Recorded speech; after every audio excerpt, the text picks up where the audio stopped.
So I wanted to talk about a particular sin that we have in our lives. And I'm going to have to go back in history. So when I was young, there were telephones connected to a wall, and there would usually be one line into the house, and there might be multiple telephones. And if you wanted, two people could pick up a phone in each room and have a conversation with someone somewhere else. But if you were someone without respect for other people's privacy, someone who had control issues, someone who is prone to violate people's boundaries and privacy, you might be picking up that phone very quietly and perhaps listening on the other end when someone else was having a private conversation and then quietly putting it down and thinking that, what you were doing was perfectly okay. None of that is good. It's a way to get power over another person. It's a way to get inside their head and see what they're really thinking, perhaps, without them knowing it. But it's a damnable behavior.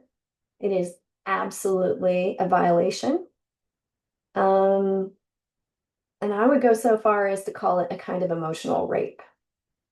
So, what I see going on today in today's society at all times is people engage in these kinds of behaviors.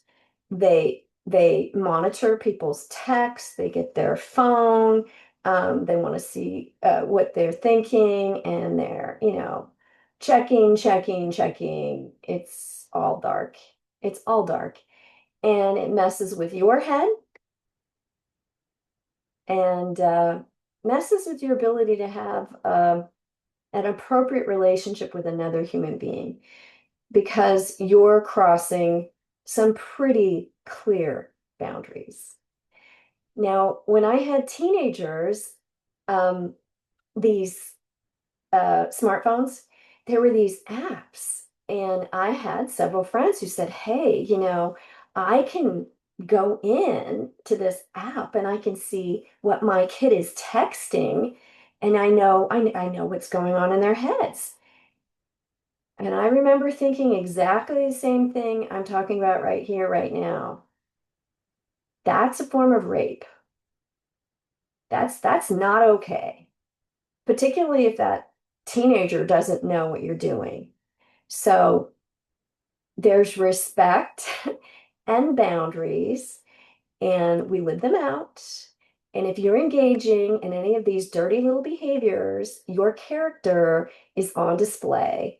So if you're, finding out that your husband or boyfriend is, watching pornography or this or that or the other, and you're confronting them about their behavior, if you're playing God in their life, there's going to be some consequences in your heart and your emotions.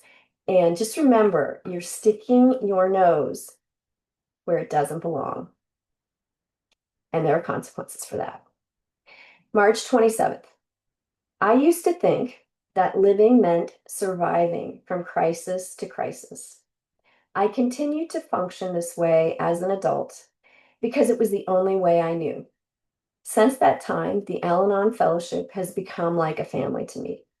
Our 12 traditions help me learn how a healthy family group functions. Today, when a problem involving other people arises, I turn to the traditions for guidance. They have made it possible for me to be part of a group that encourages my growth. They have led me to learn to detach, to respect other people's privacy, and to find some release from my need to dominate and control. Because of the 12 traditions, I have discovered that I am an important member of any group in which I take part. I have a sense of my own value as well as my limitations. As a result, I am developing the wisdom to know the difference between what I can change and what I must accept. Today's reminder, because their traditions are based on spiritual principles, they often apply to personal matters as well as group concerns. When I get tangled up in problems with other people, the traditions can offer guidance and perspective. Here's the quote. The 12 steps and 12 traditions embody principles that lead to recovery and personal growth, helping each of us to discover and become the persons we want to be. And the end quote is, Al-Anon spoken here. So again, I want to remind each one of you, there are boundaries. There's reasons we're supposed to respect them. There are things we have a right to know about other people, and those things are what they're willing to share with us, not the things that we steal when we listen at the door to someone's conversation, not the things we take from other people. So if your relationships are a mess, consider your thieving behaviors and alter them. All right. Intimacy flows from people who have boundaries, right? When we have good boundaries, we are loving and living in a free way with the people around us.